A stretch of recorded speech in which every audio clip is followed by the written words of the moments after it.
Bom, portanto, eu queria apresentar aqui os quatro. Estamos aqui hoje para falar sobre dilemas da nova transformação digital. Portanto, nós estamos a viver uma nova transformação digital, que é a chamada quarta revolução industrial, a revolução da robótica e da inteligência artificial, a substituição do homem por máquinas em muitas tarefas, e deixando o homem para tarefas de nível de inteligência e de competências mais elevadas. Portanto, os oradores de hoje, primeiro sou eu, que vou fazer uma introdução à nova transformação digital, portanto, à quarta revolução industrial. Eu vou falar também sobre as comunicações 5G e um pouco também sobre as comunicações 6G. Depois, seguidamente, o nosso colega, professor António Cabeças, docente, professor associado da UAL, vai falar também sobre a gestão de projetos e os dilemas da nova transformação digital. Seguidamente, temos a terceira apresentação, o Dr. Fernando Silva, diretor adjunto da área de Ciência de Dados e Inteligência Artificial do Novo Banco, e vai falar sobre dados, inteligência e banca do futuro. Finalmente, temos o professor Alberto Sardinha, é professor do Instituto Superior Técnico e investigador do INESC, e vem falar sobre inteligência artificial no desenvolvimento de software. Finalmente, temos aqui a nossa empresa parceira Extia Portugal. A Extia é uma multinacional de origem francesa na área de IT e que tem uma dependência cá em Portugal, de quem temos então aqui a representar a Extia, o Mr. Kevin Piccolo e o Mr. Ismael Cesar, que vêm falar sobre how the digital transformation made companies change from providing jobs to being attractive. Basicamente, vêm falar sobre como é que uma empresa deve mudar de ser apenas uma empresa que contrata para uma empresa que deverá transformar o espaço num local para viver e não um local apenas para trabalhar.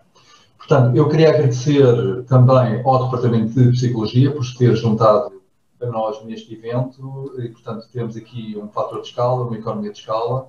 É sempre um gosto juntarmos ao Departamento de Psicologia, que traz sempre grande valor acrescentado e permite olharmos para os problemas com uma visão diferente. É excelente. Agradeço também a organização da parte do Departamento de Psicologia.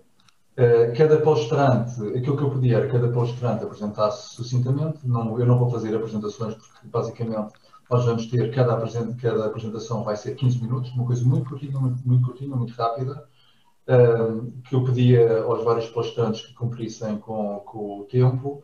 Temos, portanto, 5 apresentações de 15 minutos e vamos deixar depois no final a parte das perguntas e respostas para o final de todas as apresentações. Portanto, aquilo que eu pedia que quem tiver perguntas a fazer, que o faça de viva voz, é melhor do que fazer por chat, não é? E no final de todas as apresentações, está bem? Mário, peço desculpa, o som está aí um bocadinho baixo. Vou aproximar um bocadinho mais para vocês ouvirem melhor. Portanto, a apresentação que eu vou fazer neste momento, esta apresentação tem o título A Nova Transformação Digital e as Comunicações 5G, como eu disse. O meu nome é Mário Marques da Silva, sou diretor do Departamento de Ciências e Tecnologias e sou investigador do Instituto de Telecomunicações. Está bem? Portanto, as principais referências para esta apresentação, tenho um artigo que publiquei em outubro passado, onde 5G and Beyond, portanto, fala realmente sobre a interligação entre a quarta revolução industrial, portanto, a nova transformação digital e a quinta geração de comunicações celular, que é a minha área de investigação, e tenho um artigo que foi publicado exatamente há uma semana, no dia 15 de abril, também no MDP Applied Sciences, é uma revista de Open Access, que fala também sobre umas tecnologias, umas técnicas de transmissão que se perspectiva serem aplicadas ou que têm potencial para utilização em novos releases, em novas atualizações das comunicações 5G. O 5G, uma geração que corresponde a 10 anos e tem várias atualizações ao longo do tempo.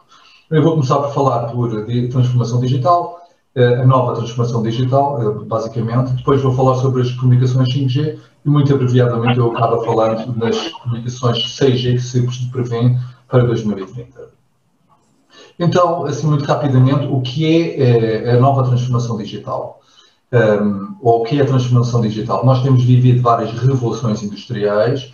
Nós vivemos a terceira revolução industrial, também designada por Information Age, portanto, a era da informação, em que todos nós temos sido bombardeados por enormes, massivas quantidades de informação. E sucede que a informação de pouco serve. Aquilo que nos interessa a nós é o conhecimento. O que é o conhecimento? É a informação certa, na pessoa certa, para apoiar uma tomada de decisão. Não é? Isso é que é o conhecimento. É a informação certa, disponibilizada à pessoa certa, no momento certo. É o conhecimento. E, portanto, nós vivemos a terceira revolução industrial, que foi a Information Age, a era da informação. Começou nos anos 40 com o aparecimento da eletrónica, depois, mais tarde, nos anos 80, com a eletrónica digital. Depois entramos na era do All over IP. Todos nós temos telefones de voz sobre IP. Nós em casa temos voz sobre IP, dados sobre IP, televisão sobre IP também é para lá que tendemos e, portanto, aliás, temos essas redes, essas plataformas novas e funciona tudo por cima de IP. Portanto, isto foi a era da terceira revolução industrial, são os computadores, não é? Os sistemas de informação e as tecnologias de informação. O que vem mudar muito o mundo mudou, muita gente dizia isto agora vai ser o caos, os empregos vão desaparecer, mas afinal não foi assim. Aquilo que aconteceu, houve aqui uma mudança de paradigma, efetivamente, foram requeridos ou foram exigidos competências de nível mais elevado por parte das pessoas, mas houve aqui, a terceira revolução industrial acabou por permitir uma melhor eficiência dos recursos. A quarta revolução industrial, que é aquilo que nós já estamos a viver neste momento, é a revolução da robótica, da inteligência artificial, do Big Data e da internet das coisas, as coisas a comunicar em vez das pessoas a comunicar, comunicações máquina a máquina, o frigorífico faz compras online, a despensa, a torradeira, o store que abre e fecha, está ligado aos sensores, liga ao ar-condicionado, liga ao aquecimento central. Portanto, nós temos os carros a comunicar entre si, os carros que comunicam com os semáforos. Portanto, é a quarta revolução industrial, a substituição do homem por máquinas. E, portanto, nós temos aqui, aquilo que nós temos, aliás, a própria estratégia da União Europeia, já agora para referir, a estratégia da União Europeia para o Plano de Recuperação e Resiliência, aposta em dois grandes pilares, que é a transformação digital, esta nova transformação digital, e a transformação ecológica ou ambiental, não é? Passando pela transformação do carbono, portanto, a transformação dos combustíveis. E, portanto, isso a inteligência artificial vai nos originar que haja, entrarmos na era do conhecimento, em oposição à era da informação que nós vivemos agora. Portanto, a quarta revolução industrial basicamente é caracterizada pela massiva utilização de robôs, inteligência artificial, Big Data, internet das coisas. Vai permitir o quê? Vai permitir um melhor ou um mais eficiente uso dos recursos existentes no mundo. Não é? Aliás, quando falamos em ambiente, falamos em transformação digital, porque a transformação digital, por um lado, permite uma melhor utilização dos recursos, não é? Quando falamos em car sharing, se calhar temos menos carros a circular e, portanto, vamos poupar ambiente. E, por outro lado, estas são as tecnologias que nos permitem gerar as energias renováveis. Precisamos das tecnologias para isso, está bem? Portanto, a substituição do homem por robôs em muitas tarefas, não é? Alguns empregos vão desaparecer, outros vão aparecer. Muita gente diz que isto vai ser o caos. Existem estudos, muitos estudos, que indicam que não vai ser o caos. Indicam que vai haver muitos empregos, essencialmente da indústria e da agricultura, mas também dos serviços e do comércio, que vão ser substituídos por máquinas, mas vão aparecer outros e, portanto, vai ser requerido, e mesmo algumas decisões tendem a ser tomadas por máquinas, decisões rotineiras tendem a ser desempenhadas por máquinas, ficando o homem dedicado a competências de um nível mais elevado, nesta era do conhecimento, de onde mais elevado nível de competências são exigidos aos humanos, seja competências científicas, técnicas e humanas, seja o espírito crítico, inteligência emocional, pensamento abstrato e pensamento lógico, são aspectos que são cada vez mais importantes.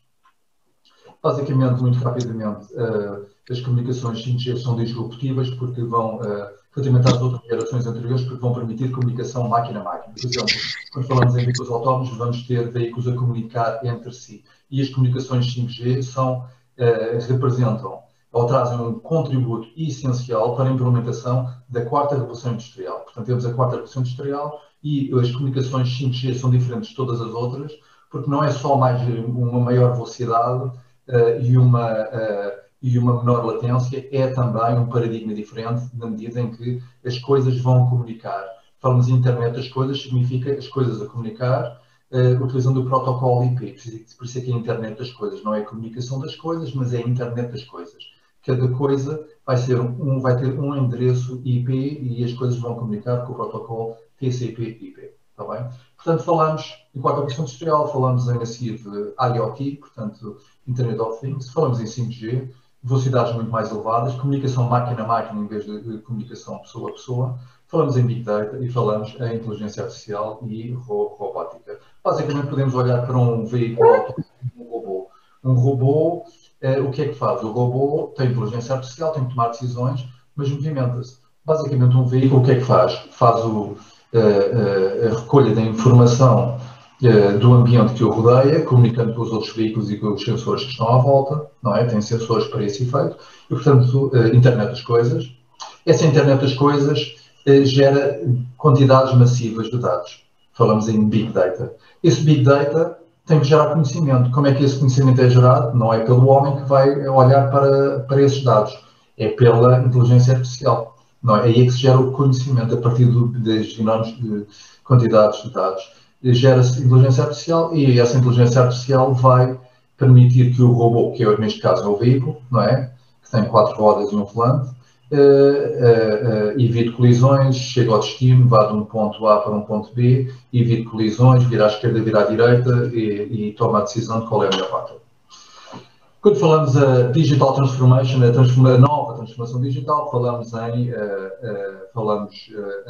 em fábricas inteligentes, fábricas autónomas, falamos em agricultura com sistemas de rega mais avançados, com drones que controlar a regra, falamos com tratores que são veículos autónomos, também falamos também a guerra. Hoje em dia temos aqui o Predator, portanto é um UAV, um Unmanned Aircraft Vehicle, um veículo não tripulado americano que faz a guerra e é controlado remotamente, tem sensores, está armado e é controlado remotamente do outro lado do mundo. Temos microdrones, temos em termos logísticos, a Luís Simões praticamente está completamente robotizada.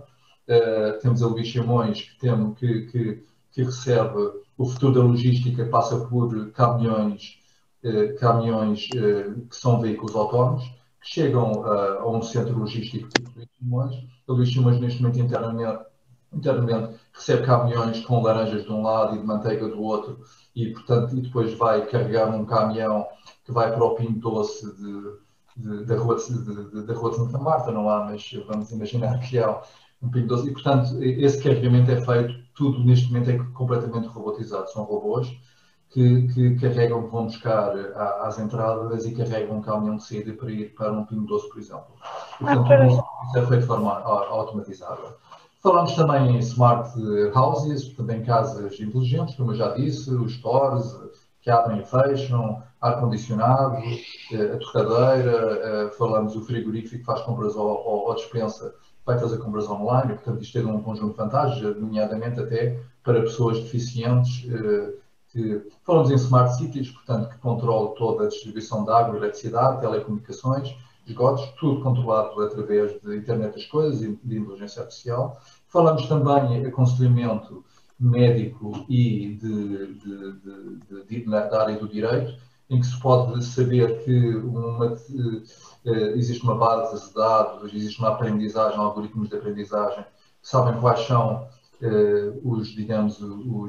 as estratégias que obtiveram o melhor resultado. E falamos de veículos autónomos, falamos em investigação científica. Nós temos aqui a vacina do Covid, que já foi desenvolvida muito em grande parte, isto vai acelerar muito o processo e os timings de investigação, nomeadamente para novos fármacos e novas vacinas.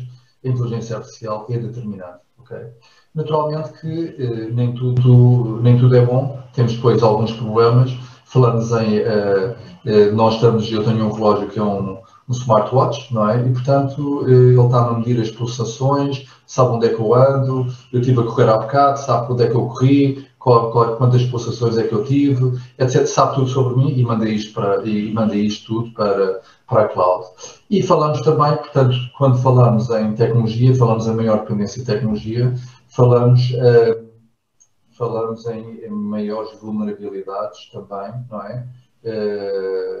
Porque imaginem que alguém ganha o controle de um veículo autónomo e pode utilizar esse veículo autónomo para executar um ataque contra alguém. E, portanto, por outro lado, falamos em novas ameaças, novas oportunidades, novas ameaças, mas também falamos em novas soluções de cibersegurança, porque os algoritmos de inteligência artificial também permitem uma maior inteligência dos ataques. Portanto, muito rapidamente, os empregos estão a mudar. Existe um emprego da OCDE sobre a quarta revolução industrial que diz que vai afetar essencialmente a indústria e a agricultura, mas também os serviços e o comércio, e que os jovens irão ser mais afetados, as pessoas com menos experiência são aqueles que são mais afetados, aqueles que já têm uma maior expertise são aqueles que têm menos risco.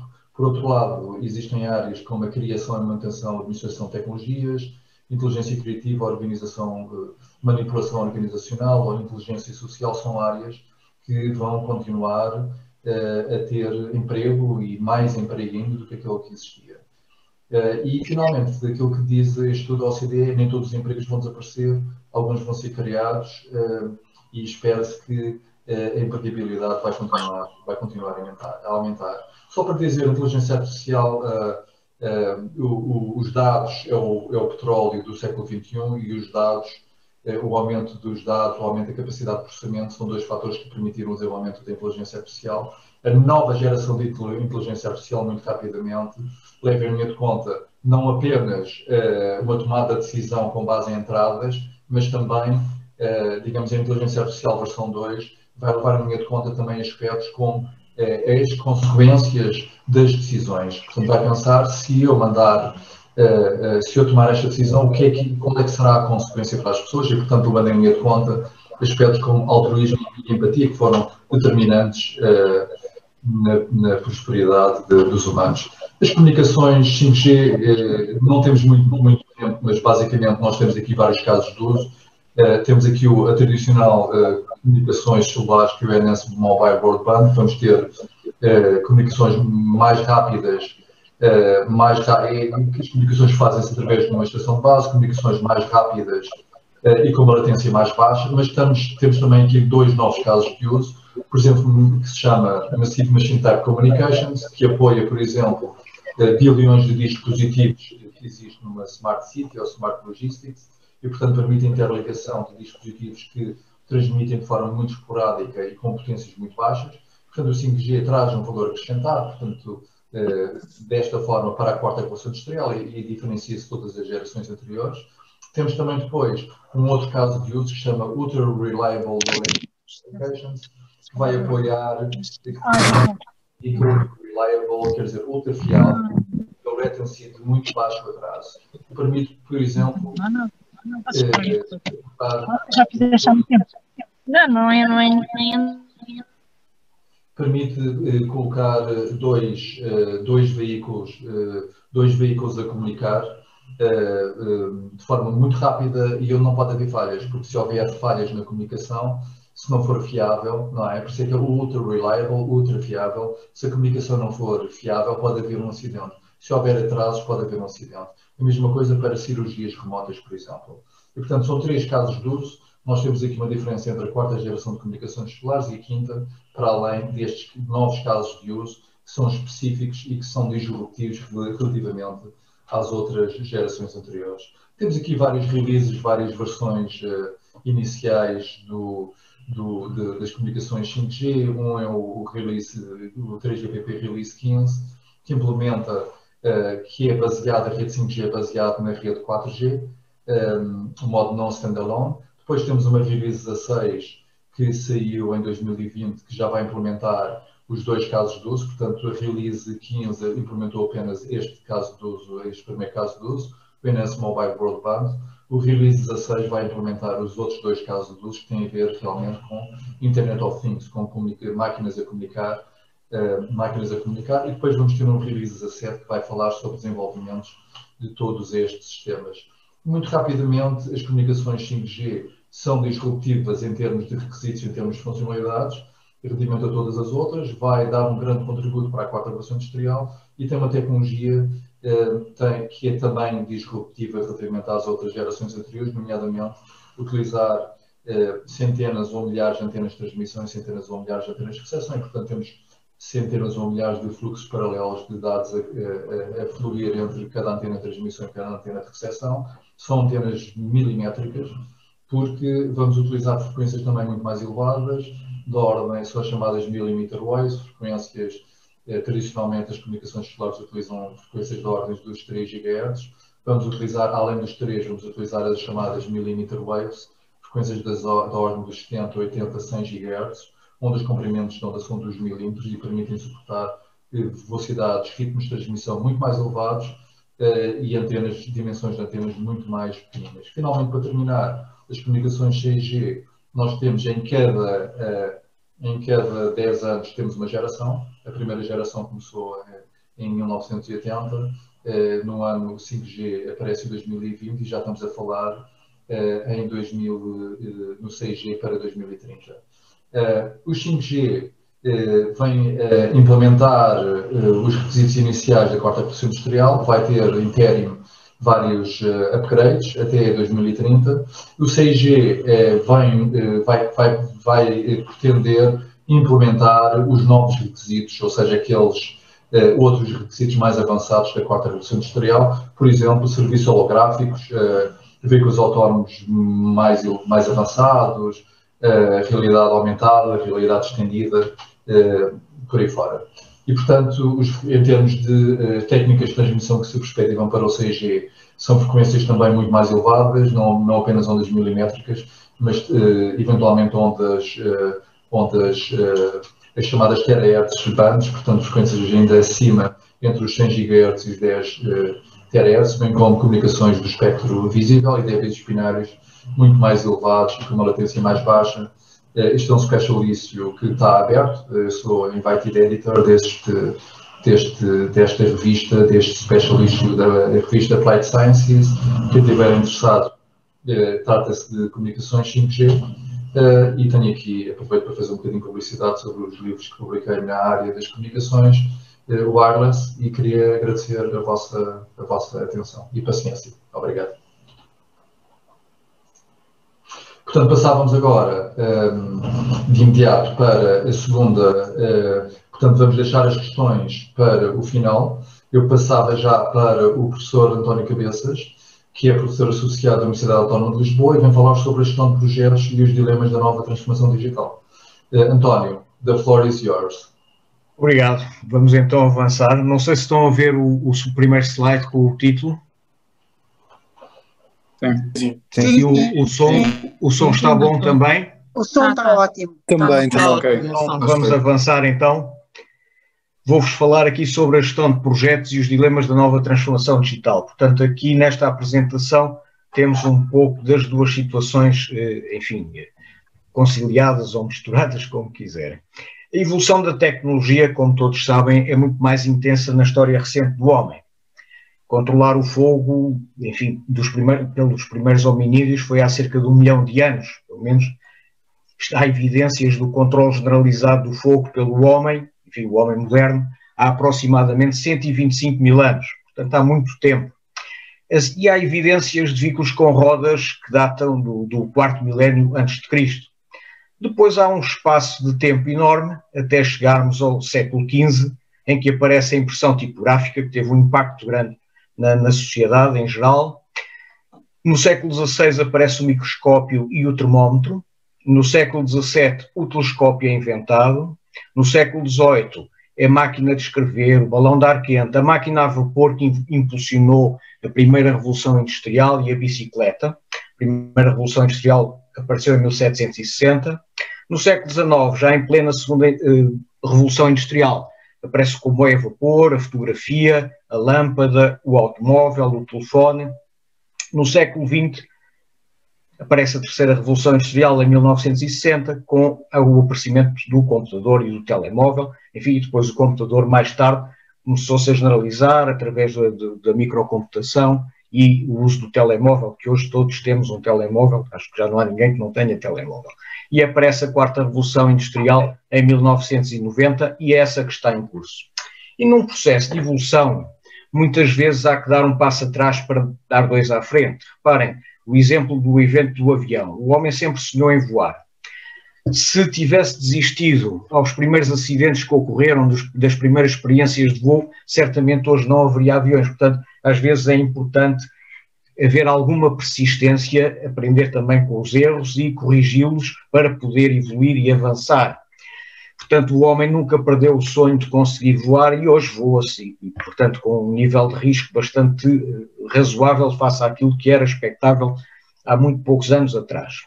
Nas várias questões que se colocam face ao recente avanço da tecnologia, obviamente surge-nos aqui uma questão fundamental, que é como é que se determina se as inovações resultantes da nova transformação digital serão verdadeiramente úteis e se trazem valor acrescentado. E esta questão aqui de valor acrescentado vai-nos acompanhar aqui muito nesta apresentação. Há que identificar e quantificar riscos, positivos e negativos, resultantes da introdução de inovações, resultantes das novas tecnologias, para se decidir de forma consciente e equilibrada o avanço dos projetos. Portanto, há que perceber que os projetos só devem avançar se efetivamente trouxerem tal valor acrescentado.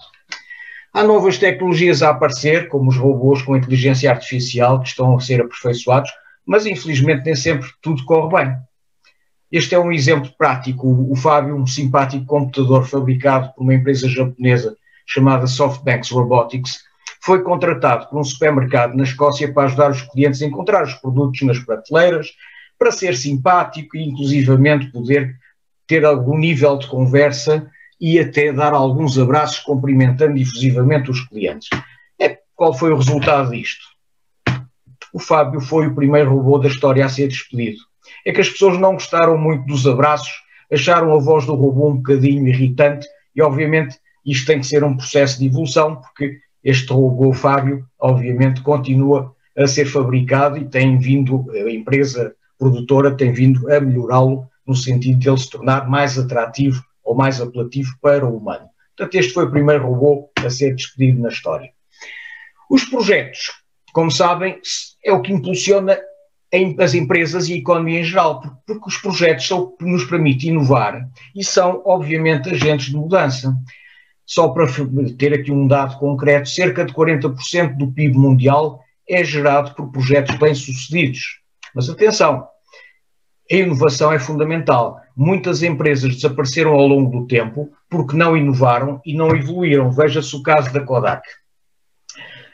A Kodak era uma empresa de fotografia tradicional, não aderiu à fotografia digital e, por não ter evoluído, não se adequou à realidade, acabou por falir.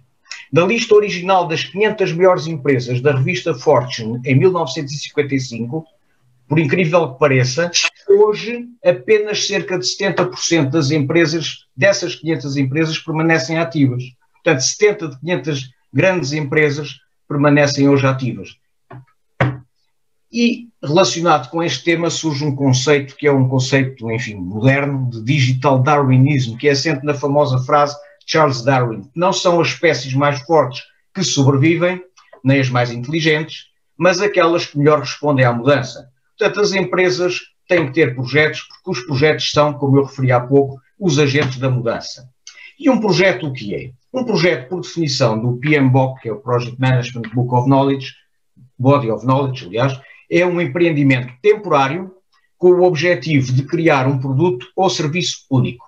Portanto, um projeto tem estas duas características.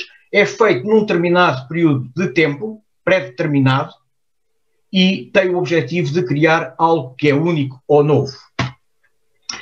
E há aqui uma ideia às vezes errada na nossa sociedade, que a gestão de projetos é recente ou é algo recente, mas não é verdade.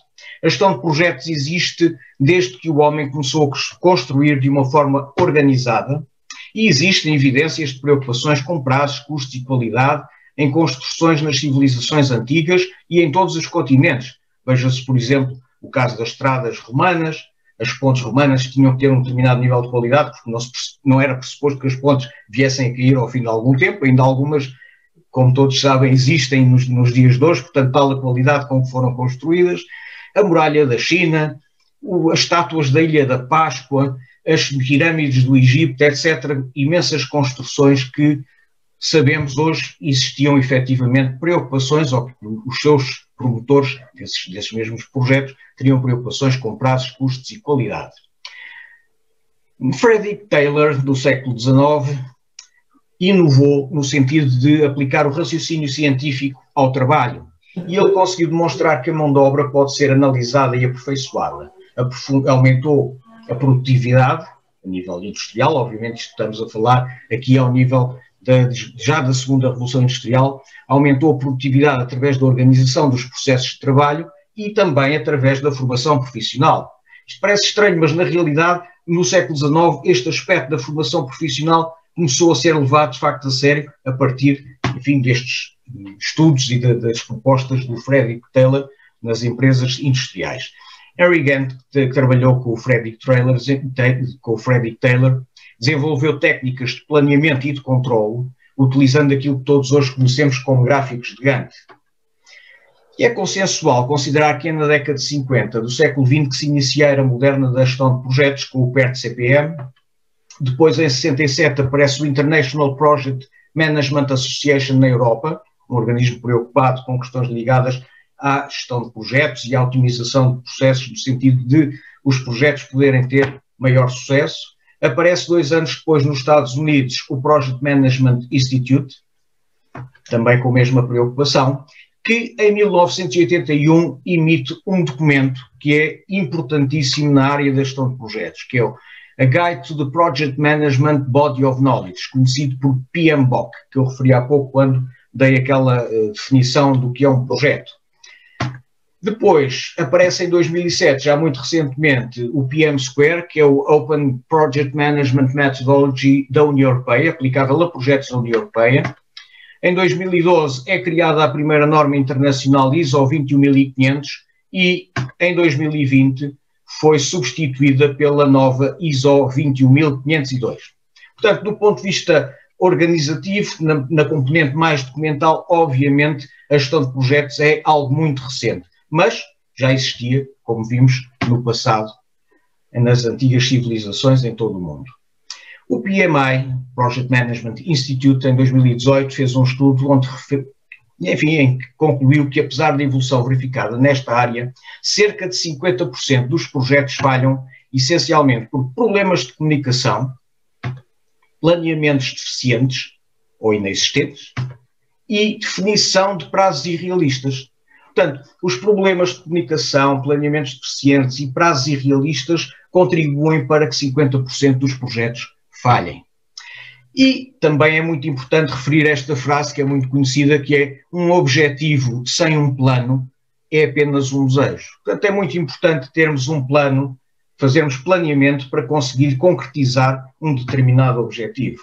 E neste aspecto, a perspectiva de todos os profissionais de gestão de projetos é que a introdução das novas tecnologias digitais contribuirá para melhorar a qualidade de gestão e vai ajudar muito no desenvolvimento dos novos projetos. Este senhor, que é o senhor Arnold Kerzner, colocou uma questão durante uma entrevista que realizou uma revista americana, que apenas se obtém valor com um projeto quando este adiciona algo positivo e significativo ao negócio. E a questão é: mas quantos projetos adicionam valor? Nós podemos até ir mais longe e perguntar se um projeto não acrescentar valor ao negócio, à sociedade e também ao ambiente, será que é um projeto útil?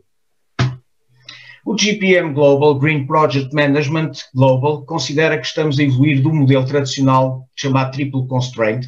Quem está mais familiarizado com a gestão de projetos conhece bem este triângulo, tem o tempo, custo e âmbito, e nós costumamos dizer que um projeto que cumpre com o prazo, que cumpre com o orçamento, ou seja, o prazo de tempo, o orçamento, custo, que foram acordados e que conseguiu realizar o âmbito que foi solicitado ou que era pretendido por esse projeto, será um projeto que, à partida, terá qualidade. Portanto, a qualidade será o cumprimento destas três variáveis. O GPM Global propõe algo mais profundo, mais complexo, adiciona para além do tempo, custo e âmbito a questão da performance, os aspectos ligados ao risco, ao valor e aos benefícios que o próprio projeto traz. Ou seja, como é óbvio perceber através deste modelo, a avaliação se um projeto ou não tem qualidade é muito mais abrangente do que simplesmente o cumprimento do tempo, custo e âmbito.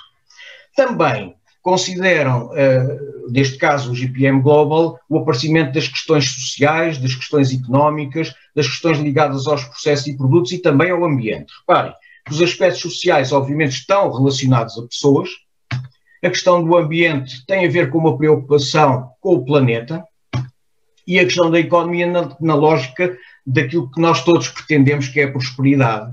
E aparecem aqui 5 P's. Reparem, pessoas, planeta, prosperidade, processos e produtos, que são os 5 P's do GPM Global. Qual é o nosso perfil? A nossa sociedade hoje assenta num processo de globalização, não vale a pena estar aqui a falar o que é globalização, porque todos nós já sabemos, mas num planeta cujos recursos são limitados, o que obviamente origina uma maior preocupação com a sustentabilidade. Os projetos, para além de contribuírem para satisfazer as necessidades económicas dos seus interessados, também devem contribuir para melhorar o meio ambiente e para a sociedade com processos e produtos que tenham valor acrescentado. A questão ambiental tem que ser vista também de uma forma muito mais séria do que tem sido vista até hoje. Já existem organizações preocupadas, mas ainda se calhar é pouco. Porquê? O nosso planeta é limitado e o Global Footprint Network, tem um site na internet, podem pesquisar por GFN, calcula que para mantermos o atual padrão de consumo global de recursos no planeta, teremos que ter mais de 1,5 planeta Terra. Ou seja, nós estamos a consumir mais recursos do que aquilo que o nosso próprio planeta produz. Isso pode não ser um problema já, mas vai certamente ser um problema no futuro se não se fizer nada para evitar. O PMI Pulse of Profession 2019, o PMI Pulse of Profession é um documento, é uma brochura que o Project Management Institute atualmente produz. Em 2019 refere que está a verificar-se uma maior procura pela tecnologia aplicada na gestão de projetos. E nesse estudo foi efetuado em conjunto com a Pricewaterhouse, com um inquérito efetuado a CEOs de vários países, de empresas de vários países.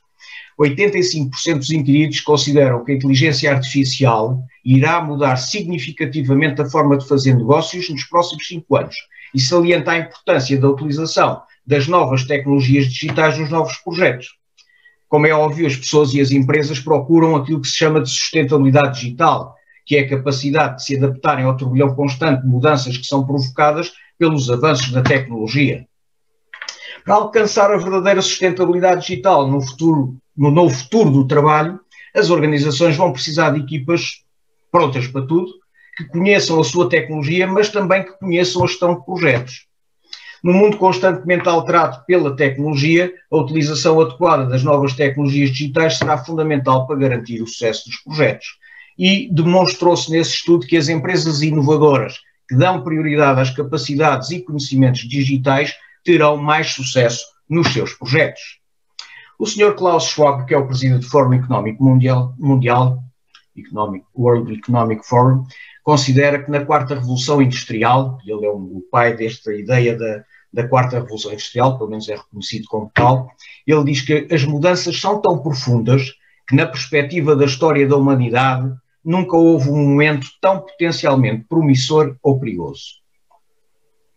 E também a quarta revolução, e considera que a quarta revolução industrial distingue-se das anteriores revoluções por 3 características principais. A sua velocidade, a rapidez com que acontece, a amplitude e profundidade, porque tem impacto em tudo, até na área da sociologia e da própria psicologia também, e o impacto sistémico que tem na perspectiva da sua aplicabilidade, enfim, dos impactos que tem em todo o sistema, em termos globais.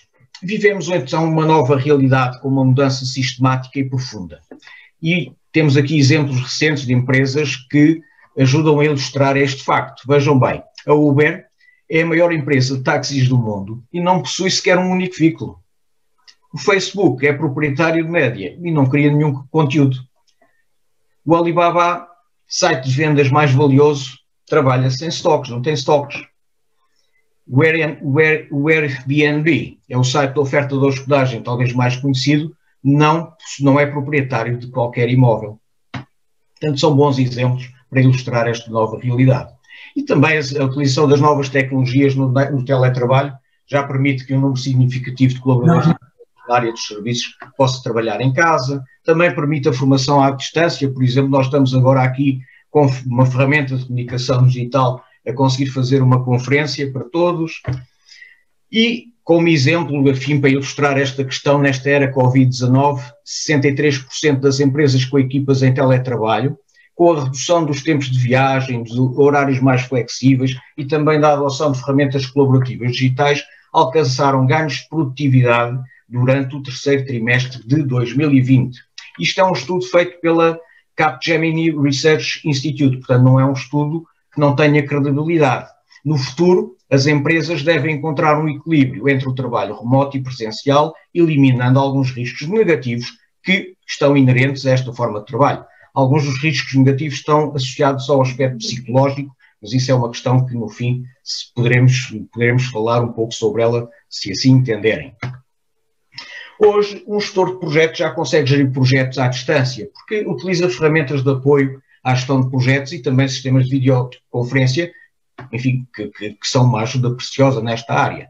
Na indústria, a robótica inteligente também já é possível, é uma realidade que permite executar muitas tarefas sem necessidade da presença física dos trabalhadores. Na saúde, os exames de imagem já podem ser diagnosticados online, a intervenção cirúrgica pode ser apoiada por sistemas robóticos e aqui a questão do 5G, no aspecto de poderem ser feitas intervenções remotas, será obviamente muito importante. Estão em curso também projetos para a criação de próteses computarizadas, comandadas pelo cérebro humano e para a produção de órgãos artificiais inteligentes. Isto pode ser uma mais-valia enquanto humanos. As cidades, edifícios, escritórios e casas particulares inteligentes, as viaturas inteligentes, que o professor Mário Marques da Silva já tinha falado, ou mesmo a própria agricultura inteligente, também são bons exemplos daquilo que é a evolução recente da tecnologia, essencialmente da componente da tecnologia digital. A banca digital, como vocês certamente reconhecem, porque também serão utilizadores de tudo o que tem a ver com o digital na banca, e o próprio comércio digital também já são uma realidade. Existem sim impactos positivos na economia, na sociedade e no ambiente, como o aumento da produtividade, a potencial melhoria da qualidade de vida de todos nós e benefícios daquilo que se poderá chamar de gestão verde, green management, que está neste momento tão na moda. Existem outros que podem ser potencialmente perigosos, como o aumento do desemprego e os problemas, enfim, de segurança global com o cibercrime.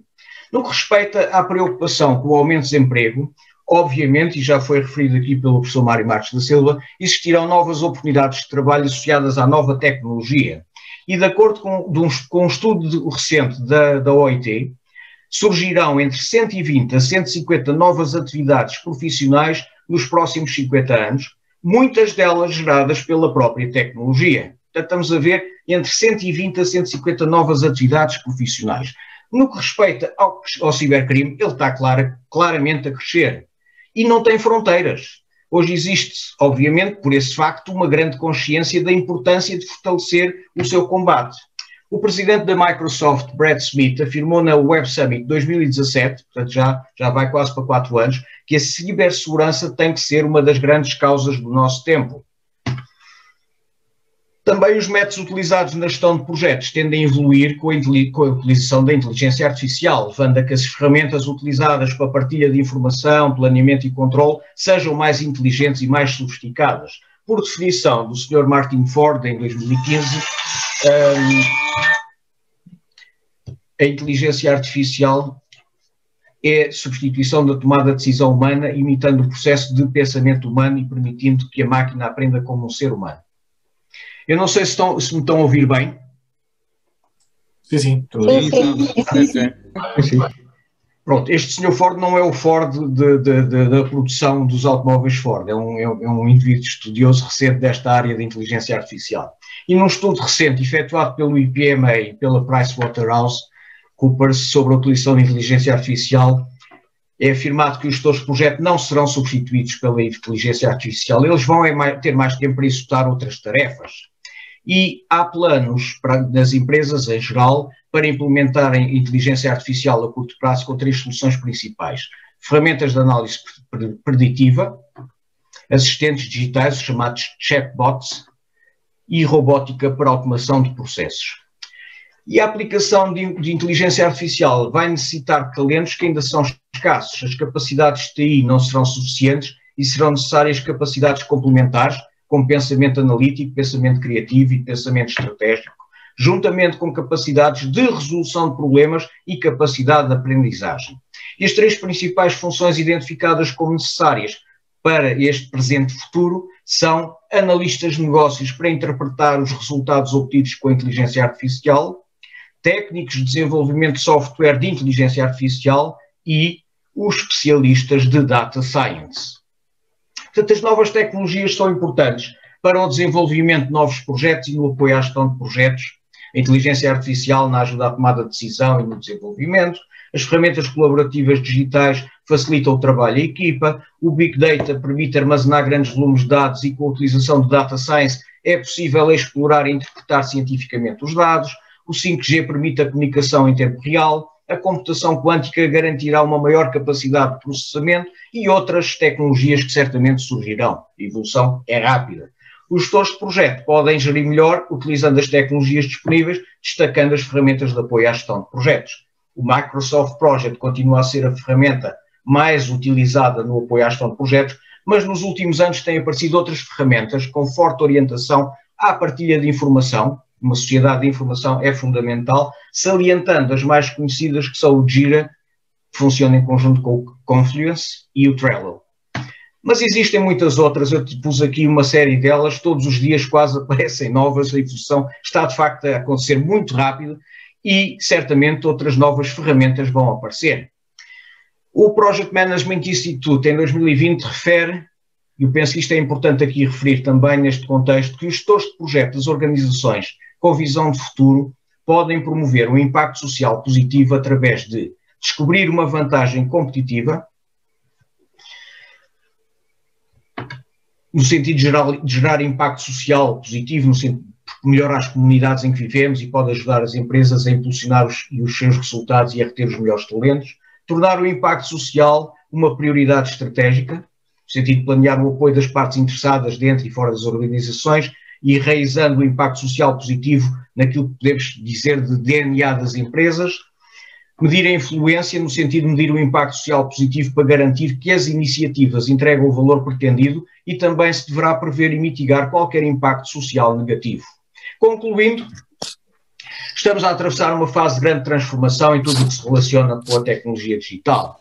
A forma como se fazem negócios e como se desenvolve o trabalho está efetivamente a mudar e para além das mudanças provocadas na sociedade, no ambiente, na economia e na gestão em geral, a tecnologia digital está a implicar alterações profundas na gestão de projetos e no comportamento dos seus gestores. Os gestores de projetos devem ter inteligência emocional e consciência cultural fortemente ligadas às habilidades técnicas, porque as habilidades técnicas só por si não resolvem o problema. As capacidades de resolução de problemas complexos, pensamento crítico e criatividade serão, ou são já neste momento, fundamentais para responder aos novos desafios. E os projetos também devem trazer valor acrescentado para o meio ambiente e para a sociedade. E os gestores de projeto têm que se adaptar às novas necessidades e expectativas do setor, utilizando as novas tecnologias. Mas atenção, convém não esquecer os 5 P's do GPM Global. As pessoas, o planeta, a prosperidade, processos e produtos, mas também seguindo princípios éticos e de sustentabilidade que não se podem ignorar. Portanto, a evolução está a ser muito rápida e já há quem preveja o aparecimento da 5ª revolução industrial baseada num conceito de Human Robot Coworking. Portanto, isto, e aqui surgem obviamente questões legais, regulatórias, psicológicas, sociais e éticas relacionadas ao trabalho colaborativo entre o homem e máquinas inteligentes que terão que ser respondidas num futuro próximo. e, como eu costumo dizer, o futuro já está a acontecer. Muito obrigado por me terem ouvido. Vou libertar aqui o ecrã para que o professor Mário Marques da Silva possa falar então convosco. Muito obrigado, António, pela excelente apresentação, foi muito clarinha para todos nós. Agora vamos passar para o Dr. Fernando Silva, diretor adjunto da área de Ciência, Dados e Inteligência Artificial do Novo Banco, e vem-nos falar sobre dados, inteligência e a banca do futuro. Muito obrigado. Certo. Só um segundo. Portanto, primeiro, agradecer o convite. Obrigado, António. Obrigado, Mário. E cá vamos. Essencialmente, fazer aqui uma pequena introdução para aqueles que não me conhecem. Portanto, eu faço a gestão técnica da equipa de Data Science no Novo Banco. Portanto, tenho um perfil ou um background vindo da academia, portanto, licenciatura, mestrado, doutoramento. Trabalhei em startups, trabalhei em empresas mais corporate, digamos assim, e passei por estas diferentes encarnações dos dados, da engenharia, da inteligência artificial. E, portanto, venho-vos falar um bocadinho, parte da minha experiência pessoal e parte também da minha experiência profissional. Pronto, eu tenho a sorte, e já agora fazendo aqui um bocadinho paralelo com aquilo que é a minha vida profissional no dia-a-dia, eu tenho a sorte de liderar uma equipa muito talentosa, portanto, se calhar das equipas mais talentosas que eu já vi.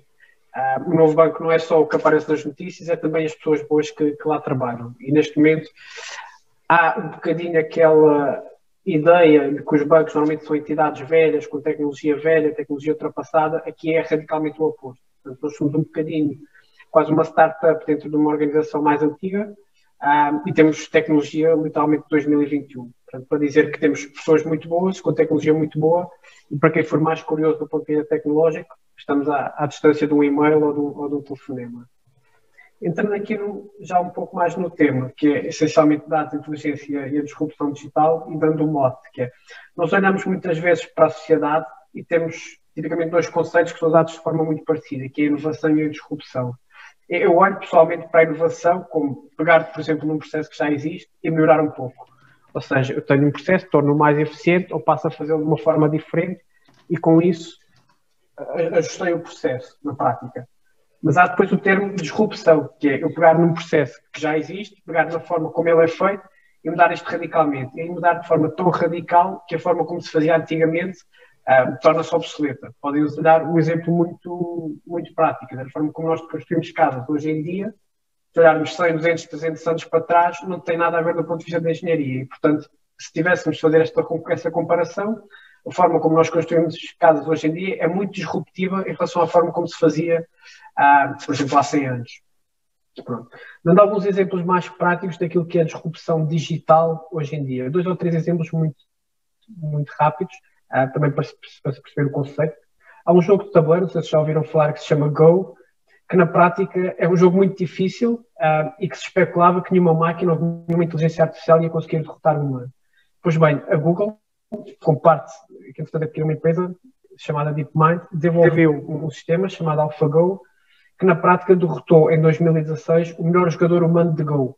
Em 5 jogos a máquina ganhou um jogo e o jogador ganhou um. E portanto aquilo que se parecia intransponível do ponto de vista de tecnologia ou de inteligência artificial aconteceu e aconteceu de forma bombástica. A máquina ganhou 80% dos jogos. Um exemplo, se calhar um bocadinho mais ligado ao nosso dia-a-dia. Portanto, muitos de vocês farão certamente compras online na Amazon ou no Alibaba, como o professor António Cabeças falou há pouco. E um dos suportes, digamos assim, da Amazon ou do Alibaba tem a ver com a sua eficiência nos armazéns. Portanto, nós, no armazém muito tradicional, temos uma pessoa, um humano, que vai buscar as mercadorias, vai buscar os bens, coloca aquilo numa caixinha bonita de correio e faz o chamado dispatch. Nestes armazéns da Amazon, por exemplo, ou do Alibaba, é precisamente o contrário.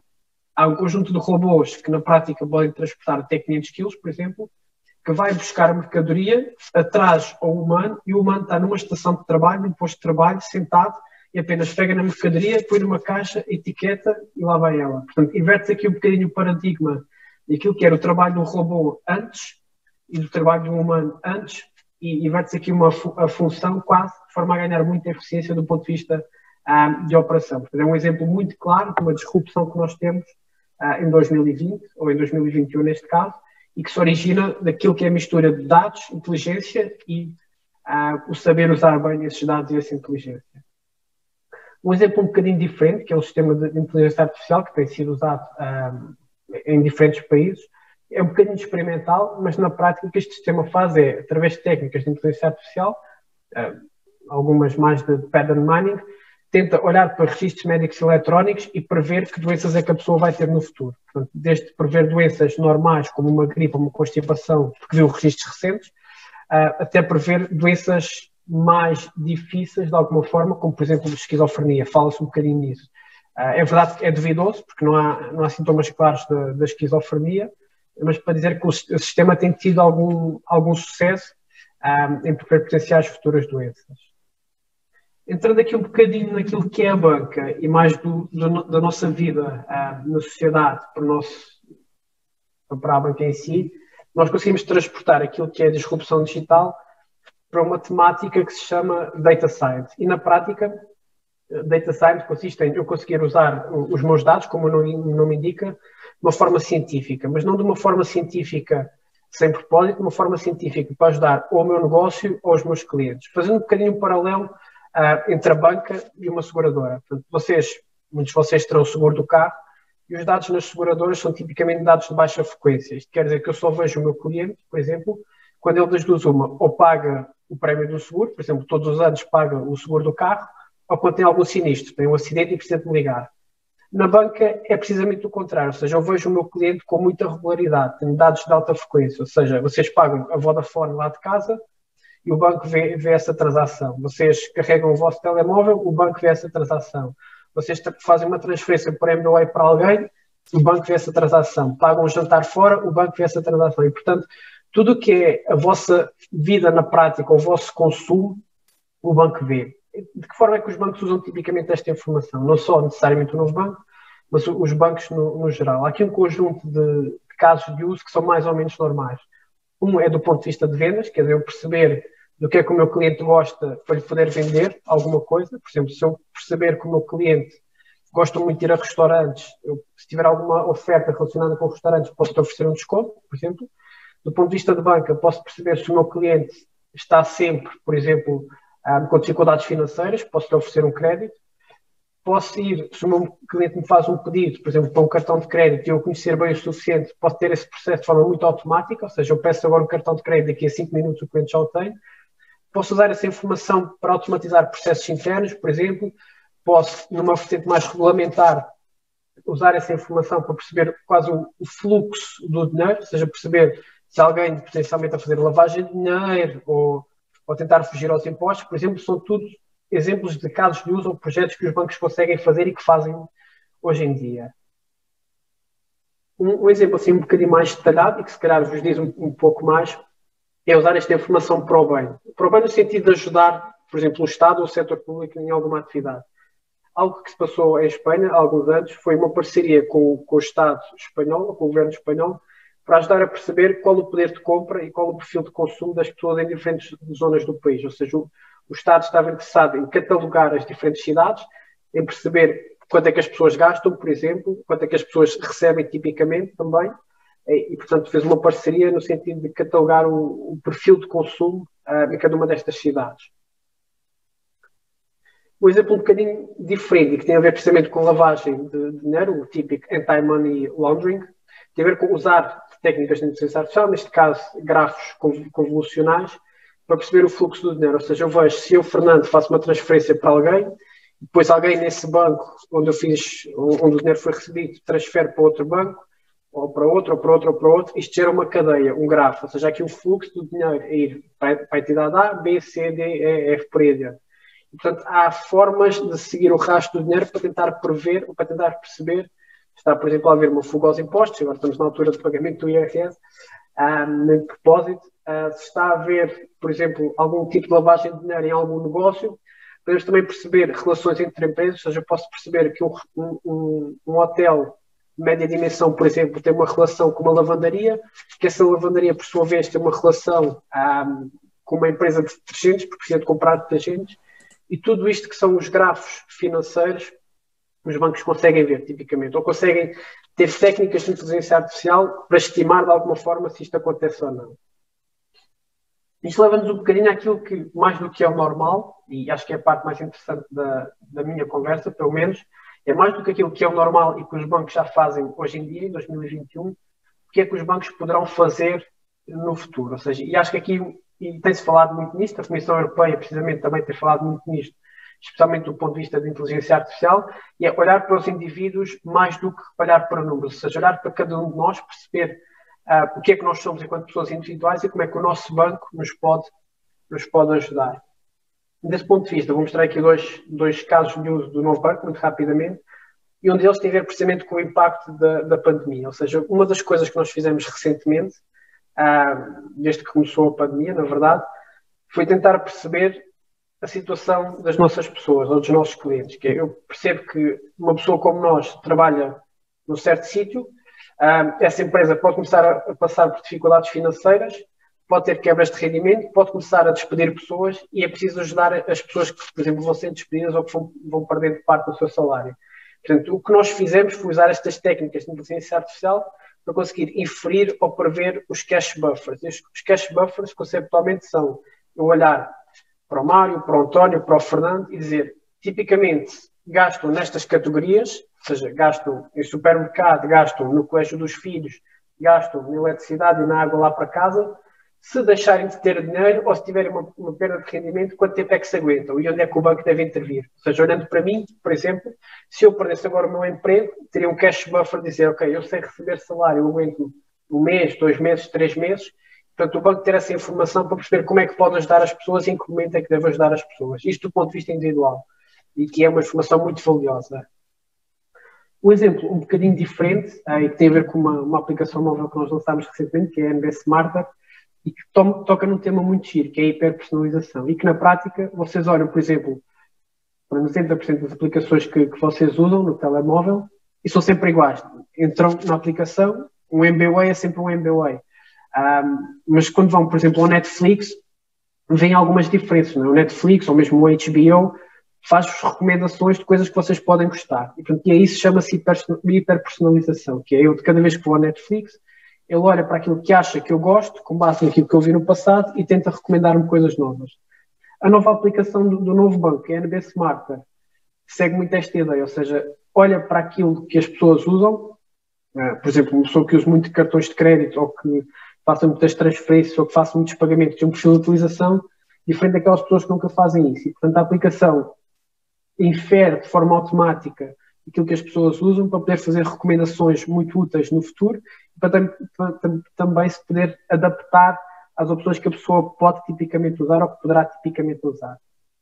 Isto por trás, já agora daqui um bocadinho a visão da aplicação, toca em temas como deixar o dinheiro em casa, portanto eu conseguir usar só a aplicação, por exemplo, para levantar dinheiro para fazer os meus pagamentos, a minha gestão da vida do dia-a-dia e mais um conjunto de opções muito interessantes. Em termos mais práticos, agora dou aqui alguns exemplos da minha utilização da aplicação. Nós temos por trás uma técnica de inteligência artificial, que na prática se chama modelação de propensão, que é precisamente isto. Eu vou olhar aquilo que as pessoas são propensas a fazer, por exemplo, se fazem muitos movimentos, muitas transferências, muitos serviços ou compras, e vou perceber, com base nisso, de cada vez que a pessoa vai à aplicação móvel, o que é que ela lá pode ter e de querer fazer. Ou seja, eu percebo que, se calhar, dia 18 de cada mês, o Fernando paga a Vodafone, portanto, faz um pagamento de serviços, e, portanto, se o Fernando entrar na aplicação no dia 18, ou 17, ou dia 16, a inteligência artificial mostra logo esta opção ao Fernando, para lhe facilitar a vida. Ou percebo que, se calhar, o Fernando faz transferências todos os dias, ou regularmente, e, portanto, quando o Fernando entra na aplicação móvel do novo banco, a inteligência artificial recomenda esta opção porque acha que o Fernando vai querer, e porque tipicamente o Fernando quer. E, portanto, esta personalização de opções, esta adequação das opções mais prováveis àquilo que é a vida do cliente, chama-se hiperpersonalização e facilita muito a nossa utilização do dia-a-dia. É uma avenida em que nós estamos a investir bastante, coloca-nos como customer-centric, so to speak, portanto faz-nos estar no coração do cliente, porque sabemos que ele, quando lá vai lá e tem uma aplicação móvel, por exemplo, adequada àquilo que são os seus gostos, ao seu perfil de consumo. E do ponto de vista conceptual, nós esforçamos por ser customer-centric.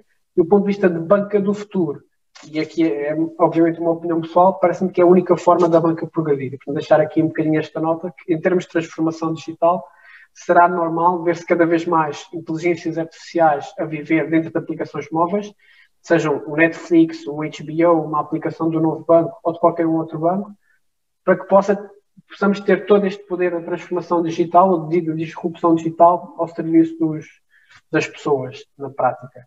E com isto, termino aquilo que é a minha apresentação.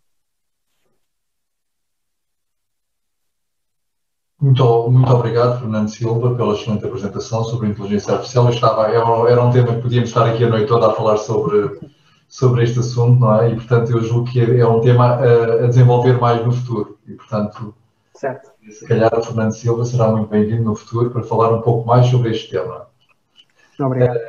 Agora íamos passar ao professor Alberto Sardinha, que é professor do IST, do Instituto Superior Técnico, e investigador no INESC, e vem-nos falar sobre inteligência artificial no desenvolvimento de software. Muito obrigado, Sr. Professor Alberto Sardinha, por estar presente hoje. Eu que agradeço o convite. Obrigado, Mário. Obrigado, Antônio, por esse convite. Deixa eu só aqui fazer a partilha do meu ecrã.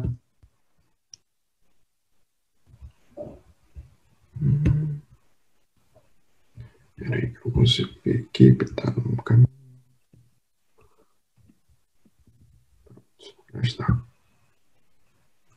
Muito bem. Pronto. Então, eu venho aqui falar um pouco sobre a inteligência artificial e o desenvolvimento de software. A agenda tem 3 pontos. Vou começar primeiro falando um pouquinho sobre engenharia de software, só para contextualizar a questão do desenvolvimento de software. Depois vou falar um pouco sobre a inteligência artificial, a IA, e depois a combinação dos dois.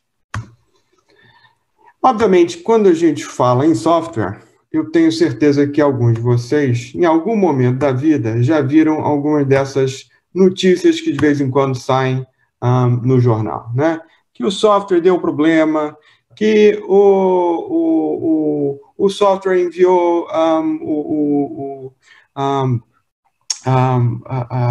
cartas erradas, Segurança Social envia carta para 34 mil mortos. Tudo isso, de alguma forma, infelizmente, está ligado a software com problemas e, principalmente, ligado ao desenvolvimento do software. Tá bem? Obviamente que eu aqui vou usar aqui um pouco de um relatório de um grupo chamado Standish Group, que eles já há muitos anos que eles criam relatórios sobre projetos de tecnologia de informação, e o foco deles é exatamente nas falhas e possíveis melhoramentos nos projetos de tecnologia de informação. Right? E se você for olhar para um dos relatórios recentes, é interessante ver que uma série de fatores que eles consideram como fatores que podem falhar são ligados a desenvolvimento de software. Coisas do tipo requisitos incompletos, os utilizadores não estarem de alguma forma envolvidos no processo de desenvolvimento, a falta de planeamento, etc, etc. Tá? E, obviamente, quando você olha também para os fatores de sucesso, também são importantes para a gente perceber, obviamente que também ali estão muito ligados, de novo, à parte de desenvolvimento de software, principalmente ligada à parte de software. Né? Então, coisas do tipo, definir bem os requisitos, fazer um bom planeamento, envolver o utilizador no desenvolvimento. E são até questões interessantes que já são discutidas há muitos anos e são incorporadas em muitas metodologias da área de engenharia de software. Obviamente que, quando a gente fala em engenharia de software, é importante que definir bem o que é a engenharia de software. Né? A engenharia de software é uma disciplina de engenharia que se preocupa com todos os aspectos da produção de software. Então, vai desde a definição do problema, que muitas vezes a gente chama de, na hora que a gente define os requisitos do software, até o desenvolvimento, quer dizer, passando pela modelação, passando pelo desenvolvimento, e depois até se preocupando com a parte de teste e depois a manutenção do software. Então, todas essas etapas, tipicamente, são subproblemas que a engenharia de software tenta resolver e que lida. E importante também notar que não é só também o desenvolvimento propriamente dito. A gestão dos projetos também e as ferramentas que são utilizadas são aspectos muito importantes e que são importantes para a engenharia de software. Obviamente que aqui o principal objetivo e é o motivo da importância de engenharia de software obviamente, que é desenvolver sistemas confiáveis e de forma econômica e rápida, né? Obviamente que também é possível se definir o que é um bom software, também isso é muito importante, né? Há atributos de qualidade, do tipo segurança, eficiência, robustez, testabilidade, mas nota que para desenvolver software em que você escolhe esses atributos de qualidade, infelizmente, muitas vezes, um desses atributos, às vezes, atrapalha o outro. E isso é o que tem a ver com essa coisa dos trade-offs, que são fundamentais, né? Se você monta, por exemplo, um sistema que é super seguro, talvez você esteja abrindo mão um pouco de eficiência. E vice-versa, né? Se você quer um sistema extremamente eficiente, que seja muito rápido, talvez você não possa ter tanta segurança no seu software. Então, isso é só um exemplo um pouco de esses atributos de qualidade, que obviamente definem um bom software, mas que também, por outro lado, quando você pensa por esse lado do desenvolvimento, há essa questão dos trade-offs. E, obviamente, quais são os principais desafios da engenharia de software? Obviamente que é lidar com a diversidade crescente de aplicações. Então, hoje em dia nós temos aplicações para web, para telemóveis, para servidores, e cada um desses ambientes, muitas vezes, é um problema em si. Obviamente, também há a questão de tempos de entrega reduzidos, né? Cada vez querem mais que a gente faça desenvolvimento de software o mais rápido possível, né? E também a questão da fiabilidade, né? A questão de desenvolver o software com a maior fiabilidade possível. E, obviamente, que há muitas técnicas e métodos de engenharia de software, né?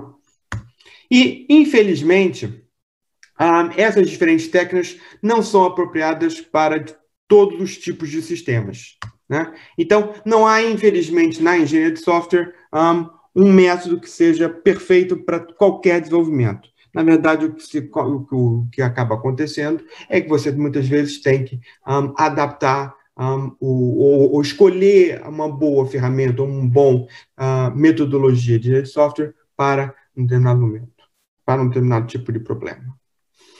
Muito bem. Pronto. Falando, agora que eu dei uma contextualização sobre o que é a engenharia de software, agora eu vou passar aqui para a inteligência artificial e também tentar contextualizar. Pronto. Obviamente que, hoje em dia, quando se fala em inteligência artificial, pronto, hoje a inteligência artificial, até minha mãe hoje em dia já começa a falar, eu já ouvi falar, tem uma tal de inteligência artificial, é muito interessante, hoje em dia resolve tudo, não sei o quê, e as pessoas muitas vezes são um pouco, não digo enganadas, mas acham uma coisa que é a inteligência artificial, que na verdade não é bem aquilo. Então, isso é por isso que eu quero tentar contextualizar. E pronto, isso aqui é a minha opinião, eu acho que as pessoas às vezes são muito influenciadas do que é inteligência artificial, muito pelos filmes que já, né, de ficção científica que as pessoas viram. Então, por exemplo, aqui o clássico, que é o filme do Matrix, né, em que você tinha aqueles humanos presos dentro de uma simulação. Essa simulação foi criada por umas máquinas inteligentes e, obviamente, que esses humanos estavam ali presos lá dentro, sem poder sair dessa simulação.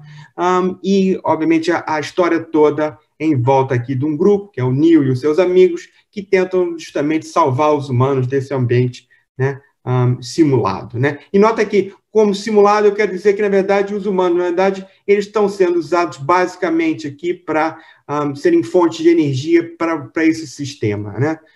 Então, na verdade, é isso que esse grupo do Neo e seus amigos estavam tentando salvar esses humanos. Isso é um resumo rápido do que é esse filme. E, obviamente, outro filme também muito famoso na área de ficção científica é o famoso Exterminador, que esse é aquele que tem as máquinas inteligentes que foram criadas para exterminar os humanos, né? Então, obviamente, que também a história envolve aqui o John Connor, que é um mocinho do filme que tenta, na verdade, salvar os humanos desses exterminadores, né? Então, ao ver esse filme, as pessoas ficam, primeiro, com uma impressão de que, primeiro, as máquinas são, muitas vezes, até mais inteligentes que os humanos. O que, talvez, que para algumas tarefas, pode até ser verdade, né? E já foi dito aqui, por outros oradores, alguns exemplos, né? Um dos exemplos, talvez, mais antigos é, por exemplo, o exemplo da máquina da IBM chamada Deep Blue, que conseguiu vencer um dos mestres de xadrez, chamado Garry Kasparov, e conseguiu bater ele no jogo de xadrez, né? O outro exemplo que já foi referido é o exemplo da máquina da inteligência artificial chamada AlphaGo, né, que conseguiu aqui bater o famoso Lee Sedol no jogo de Go, né? Também temos exemplos de vários robôs, e aqui, por exemplo, robôs, esses são os robôs famosos que existem hoje em dia, que são os robôs da Boston Dynamics, que também fazem várias coisas. Há vários vídeos, por exemplo, no YouTube, que você consegue ver esses robôs fazendo uma série de tarefas interessantes, né? Um mais parecido com o humano, outro mais parecido com o cão. Também vemos a inteligência artificial, por exemplo, nos carros que conseguem dirigir por conta própria, né, os self-driving cars, né? Também vemos uma série de gadgets, digamos assim, né, de aparelhos domésticos, por exemplo, na nossa casa, que estão usando inteligência artificial. Uns que, por exemplo, conseguem limpar a nossa casa, outros que falam com a gente e nos ajudam em tarefas do dia a dia. Pronto, mas aí depois vem aquela pergunta, bom, tá bem, uma coisa é o que se calhar as pessoas pensam, outra coisa é se calhar o que eu vejo, mas o que então é mesmo a inteligência artificial?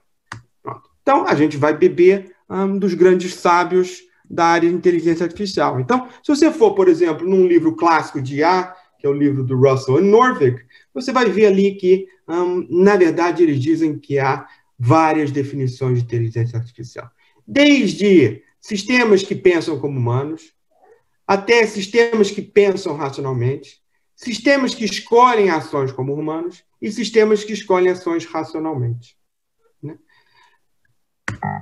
No meu caso, quando eu penso em inteligência artificial, e é o que a maioria das pessoas que trabalham mesmo com inteligência artificial, a definição mais, considerada assim, a mais consensual, é quando você pensa em sistemas que escolhem ações racionalmente, né? E a racionalidade aqui é fundamental, porque nós ainda não conseguimos, na inteligência artificial, lidar muito com a falta de racionalidade ou a criatividade, tá bem? Que é uma coisa que, por exemplo, o ser humano faz muito bem.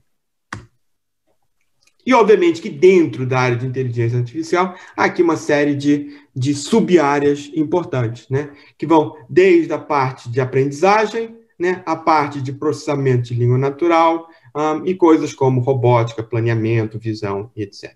Tá? Então, há aqui também uma série de especialidades. Muitas vezes as pessoas, quando dizem que trabalham em IA, na verdade, elas trabalham numa dessas áreas específicas ou num grupo de áreas específicas, tá bem? Pronto, e agora vamos então pensar como é que essa parte de inteligência artificial eventualmente pode ajudar no desenvolvimento de software. Porque nós vimos que, sim, há uma série de problemas com a engenharia de software, né? Não que não haja uma série de soluções, mas a pergunta aqui é, será que a inteligência artificial e a engenharia de software podem se unir para poder melhorar esse problema do desenvolvimento de software? Né? Então, nós estamos aqui atrás da sinergia entre a inteligência artificial e a engenharia de software. Obviamente que aqui, uma primeira coisa que uma pessoa pode pensar há aqui uma contradição, né? Por quê? A IA serve para automatizar operações por meio de máquinas inteligentes. Então, o que muitas dessas técnicas de IA fazem é otimizar, encontrar padrões, etc. Né? Enquanto que a engenharia de software é uma atividade criativa que envolve conhecimento intensivo. Né? Então, aqui a questão da engenharia de software é importante que quando a gente desenvolve software, a gente não consegue não tirar o elemento da criatividade. Né? Só que, como é que então a gente poderia combinar os dois? Obviamente que esse processo criativo que é feito pelo humano pode muitas vezes ser apoiado pelas máquinas inteligentes, né? E é isso, e é por aí, digamos assim, que, pelo menos na minha visão, a inteligência artificial pode contribuir para o desenvolvimento de software. Pronto. E aqui eu vou colocar aqui só alguns exemplos, obviamente que isso aqui não é extensivo, né? Só alguns exemplos de algumas vantagens que a IA poderia trazer e já há casos reais, obviamente, de técnicas já sendo usadas no desenvolvimento de software. Então, por exemplo, para análise de problema, que é uma das primeiras etapas do desenvolvimento de software, né? Pode-se utilizar, por exemplo, para fazer previsão de sucesso ou risco no desenvolvimento, né? Tentar prever se aquele projeto de software, em termos de desenvolvimento, vai ter sucesso ou não, né? Ou então, descobrir, por exemplo, requisitos a partir de uma base de dados externas para que esses requisitos possam ser reutilizados, né? Também é outra questão também central na área de desenvolvimento de software, porque nota que um bom, e a gente viu isso numa das primeiras, nos primeiros slides, é que um bom software, um fator de sucesso é você, na verdade, fazer uma boa especificação dos requisitos, né?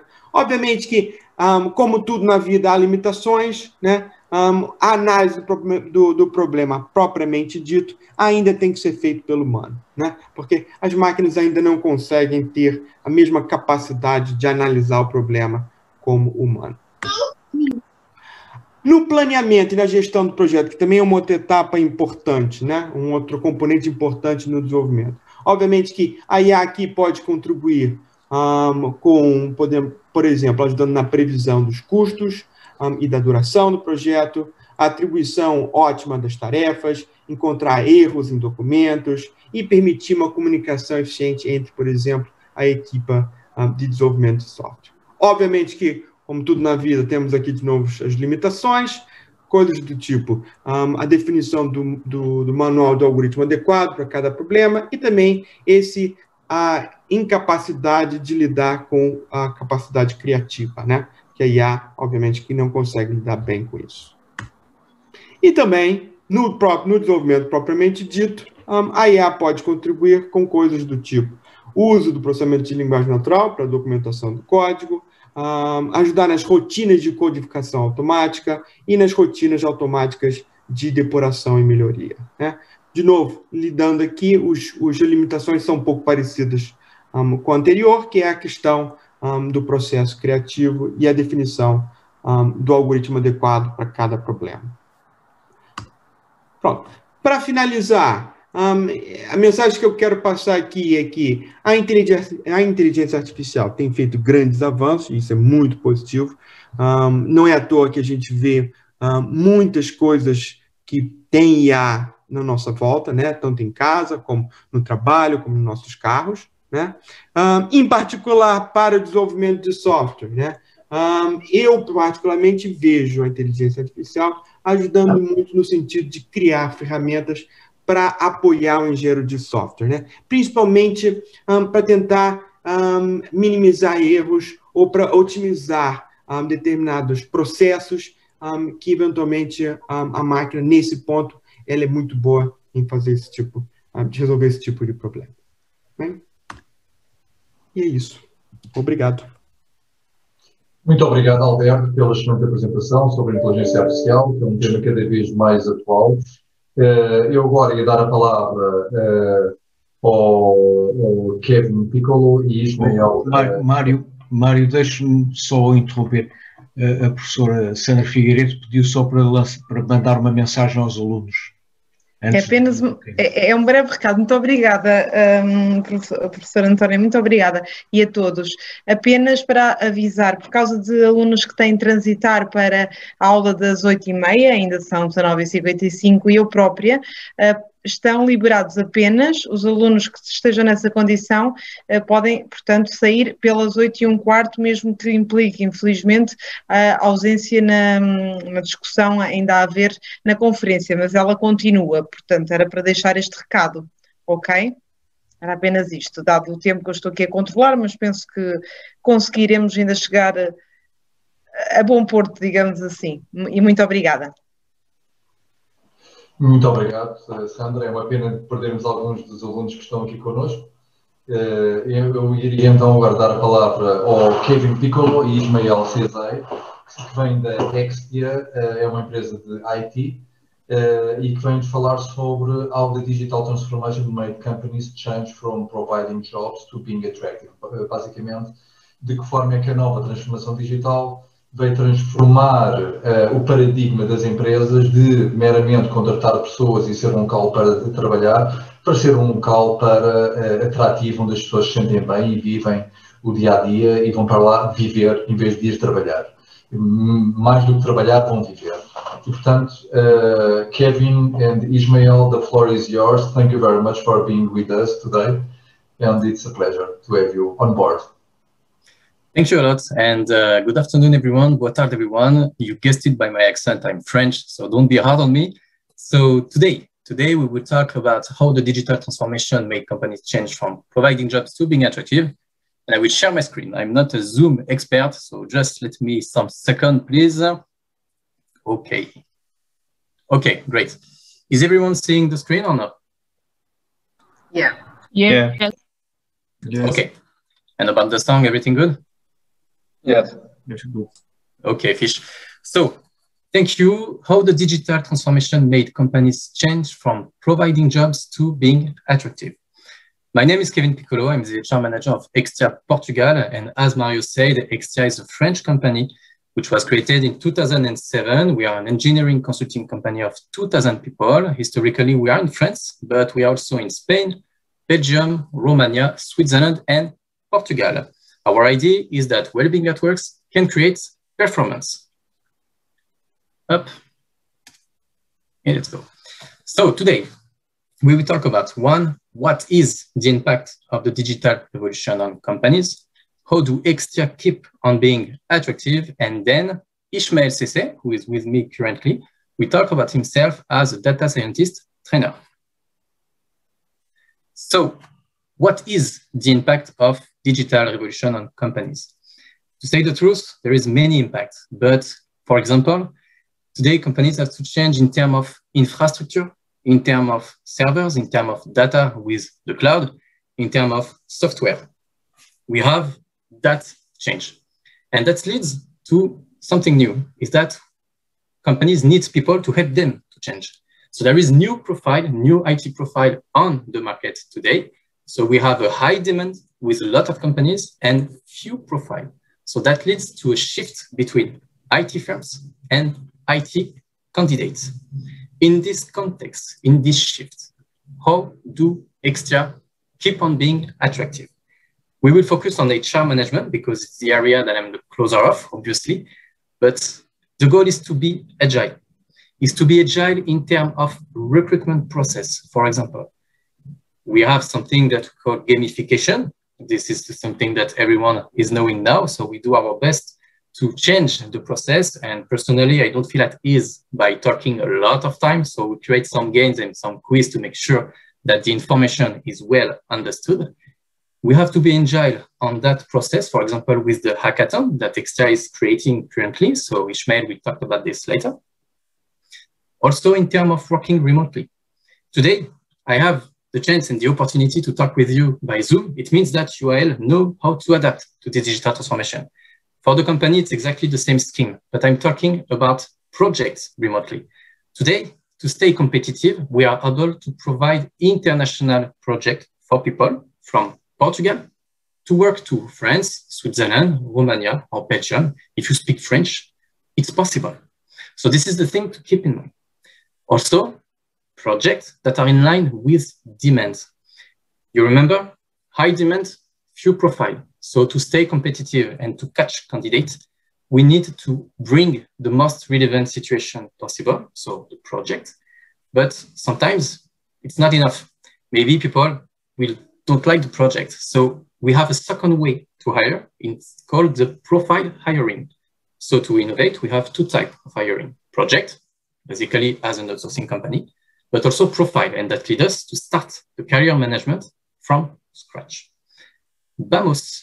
What is Bamos? Bamos is our own internal tool. It was created by Extia for Extia. To explain, Bamos regroups our own recruitment relationship and business relationship with client. So everyone in company use Bamos to work. But Bamos Life is something that we give and that we have the opportunity to create to allow all the exchanges to have access to Meetup. The goal is to be agile in terms of training. a lot of meetups. Recently, we have one student of UL, Christina Schwetz, who took his first meetup in terms of PHP. It was organized and it was scheduled on Vamos Live. And thanks to this, we have people from Romania or from Spain that are able to connect directly to this platform and to see the meeting of Christina. And those items can create a great place to work. So a great place to work is not a simple reward, it's something more complex. It's an anonymous survey that everyone has to fill.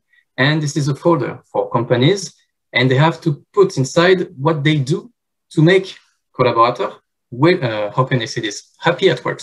And when you merge the anonymous survey and the folder, you have a notation. And today, Extia is proud to say that it's been 10 years that we are on the podium, on the 1, 2, 3 top.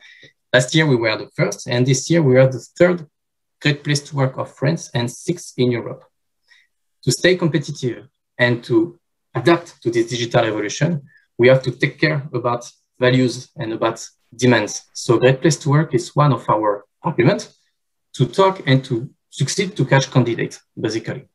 So I will let Ismael introduce himself, and I will let him talk about the hackathon and about his career as a data scientist trainer. So thank you a lot again, and let's get it on, Ismael. Thank you, Kevin. Thank you, Kevin. So first of all, I would like to thank the University of Lisbon for having us, and also for hosting this wonderful event. So my name is Ishmael Cisse Davis, and I'm a data scientist with Extia. So I'm going to talk about a little bit about myself, what I have done in the last few years as I've been a data scientist. So from January 2018 to August 2018, I was a data scientist into an engineer's company in Paris, which is called Pack Novation. So I have had the opportunity to work with other engineers on many different projects involving many programming languages, such as R, Python, a little bit of Spark, SQL, all of the technologies that we usually use as a data scientist. And then I worked in another consulting firm in Paris, which was called Gems Group. And in Gems Group, it was more a sort of big data company. So it was really involving large sums of data, large volumes of data that we needed to analyze, to treat, and or to process, and then to analyze. And afterwards, I've been a data trainer at Wildcode School, and I was a data trainer. It means I was like training people who wanted to be data analysts or data scientists in the near future. So as Kevin talked about this, Extia is hosting a hackathon in 2021, as we did in 2020. And the structure of the whole hackathon is practically the same because it was so working in 2020. So why not keep up? So the participants, they're going to be 40 to 80 students, Epitech students, which is an engineering school in France. And it's engineers who are going to be in the final year of studies. The duration of the overall hackathon is going to be like 12 to 24 hours, sorry. And then regarding the structure of the hackathon, the organization, the first phase is going to be 100% online because due to the context, it's going to be easier for everyone to be in remote. And then the finals the finals of the hackathon is going to be on site because it's going to be a way better experience for the finals and lesser numbers of people. So the question is, how do we keep the human side still alive and well in a company that keeps on growing? How do you keep the human factor inside of a company that keeps on growing and having more and more collaborators? So there's a really interesting question because it really forces the students who are going to be participating into this hackathon to really try to put this question into technical terms and really translate it in a technical manner. So it's going to be really interesting for them. And also, as you may know how a hackathon is made, there's going to be like entertainment in a way and workshops and rewards. So as for the workshops, there's going to be agility workshops, design thinking, and also interventions from professionals who are going to come by and talk about what they do as IT consultants in their everyday life, trying to teach students like what they could aspire to be, what they could be, what they could do in the near future. So as of entertainment, we're going to have escape games, quizzes also, because it's always important to have like some pauses during the hackathon, which is really like intense in a way. So you need some times of pauses to really relax and get your batteries like working again. And then also you need rewards for the winners because they're working so hard. You need a reward. It's pretty logical. So there's going to be a trip in Europe for the winners, and there's also going to be electric scooters because it's pretty practical, and we have to think about the environment for sure.